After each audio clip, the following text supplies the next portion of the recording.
Bienvenue dans notre émission Parle-moi Seigneur, une émission où nous motivons, nous encourageons, nous éduquons et nous conseillons les couples afin de les aider à améliorer leurs relations pour bâtir un foyer solide.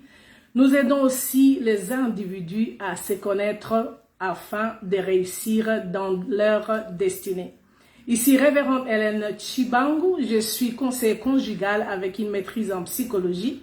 Je suis aussi fondatrice de l'ONG Hope Givers for Humanity, dont la mission est de briser le cycle de pauvreté en Afrique. Et enfin, je suis ministre de Dieu ordonné.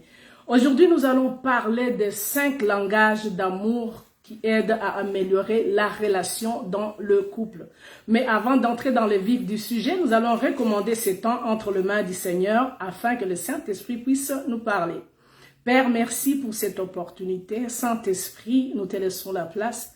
Laisse que tu puisses faire ce qu'un homme ne peut jamais faire. Parle-nous, enseigne-nous. Que tout soit pour la gloire du nom de Jésus-Christ. Amen. Les 5 langages d'amour que chaque personne doit connaître chaque couple doit connaître afin d'améliorer, afin d'ajouter le piment dans votre relation. Et il y a le professeur, pasteur aussi, Gary Chapman. Au cours des années, quand il conseillait les couples, il s'est rendu plutôt compte que chaque personne, chaque individu a sa manière d'exprimer l'amour et de le recevoir. Et voilà pourquoi il a catégorisé cette manière en 5. Il a parlé dans son livre « Le 5 langages d'amour ». Quels sont les langages d'amour? Le premier langage, la première catégorie de personnes tombe dans les langages où il y a les mots d'affirmation. C'est-à-dire que ces personnes se sentent aimées lorsqu'on les complimente, lorsqu'on les écrit des notes d'amour, un texto d'amour par-ci par-là.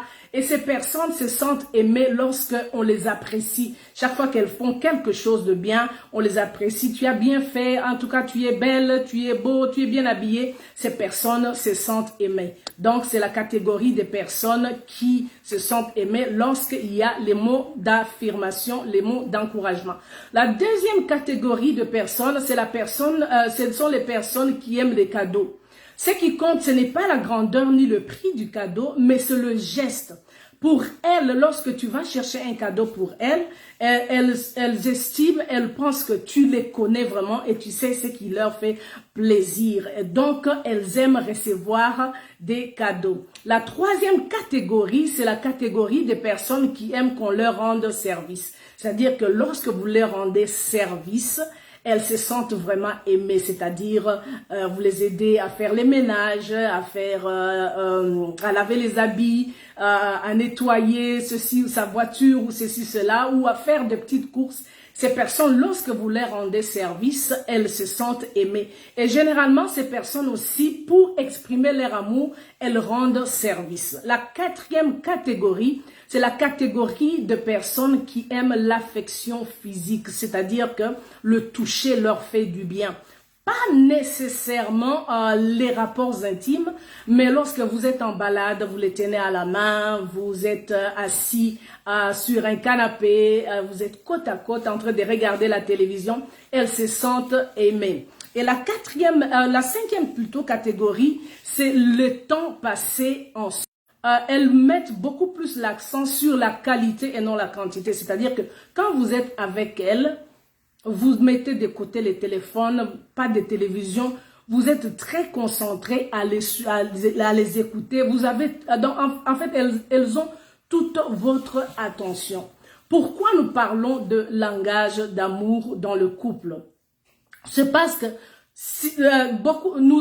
vous pouvez être mariés, mais vous n'avez pas le même langage. Et c'est le cas d'ailleurs la plupart du temps. Et quand vous ne parlez pas le même langage, ça crée la frustration, les mésententes, les conflits et des discussions inutiles. Voilà pourquoi il est très important que tu puisses comprendre que chaque individu a sa manière d'exprimer l'amour. Et il n'y a pas de meilleure manière qu'une autre. Il y a des gens qui aiment les toucher comme je viens de le dire. Et quand elles vous touchent tout le temps, il y a des gens qui n'aiment pas ça. Alors, quand vous comprenez que mon époux ou mon épouse, son langage d'amour est celui-ci, ça te permet de bien y répondre, ça te permet de bien parler son langage afin que cette personne se sente aimée. Il y a beaucoup de gens qui ne savent pas c'est quoi leur langage d'amour. Et en tant que couple, il est très important que tu puisses comprendre ton partenaire parle quel langage. Et voici quelques questions que tu peux te poser ou que tu peux lui poser pour qu'elle puisse découvrir en fait c'est quoi son langage d'amour. La première question c'est est-ce que tu te sens aimé lorsqu'on te dit je t'aime, lorsqu'on te fait un compliment? Si tu tombes dans cette catégorie, c'est-à-dire que tu es dans la catégorie des gens qui aiment les mots d'affirmation, les mots d'encouragement.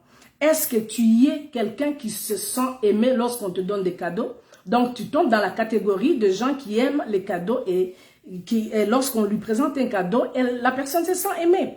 La troisième question, c'est que est-ce que tu aimes passer du temps avec ton conjoint, passer du temps avec ta femme, vous vous retirez des enfants, vous allez en voyage, donc tu es dans la catégorie de personnes qui aiment passer du temps avec le conjoint. Est-ce que tu es dans la catégorie des personnes, est-ce que tu aimes qu'on t'aide à faire les ménages, les courses, nettoyer ceci ou cela?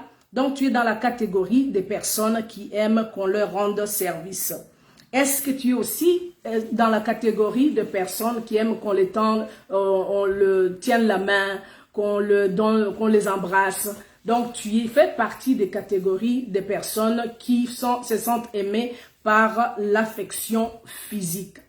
Bien-aimés, nous parlons de ces choses parce que la plupart du temps, vous êtes dans le couple, mais vous ne parlez pas le même langage. Il est très important que tu puisses découvrir ton langage sans critiquer l'autre parce que c'est la manière dont la personne se sent aimée, c'est la manière dont la personne elle-même exprime l'amour. Souvent, on se trompe, on pense que la manière dont je me sens aimée, c'est la manière dont la personne aussi se sentira aimée. Et quand tu fais quelque chose, la personne ne sent rien. C'est-à-dire que vous n'avez pas le même langage. Il faut découvrir le langage de l'autre afin que vous puissiez vous entendre pour qu'il y ait harmonie.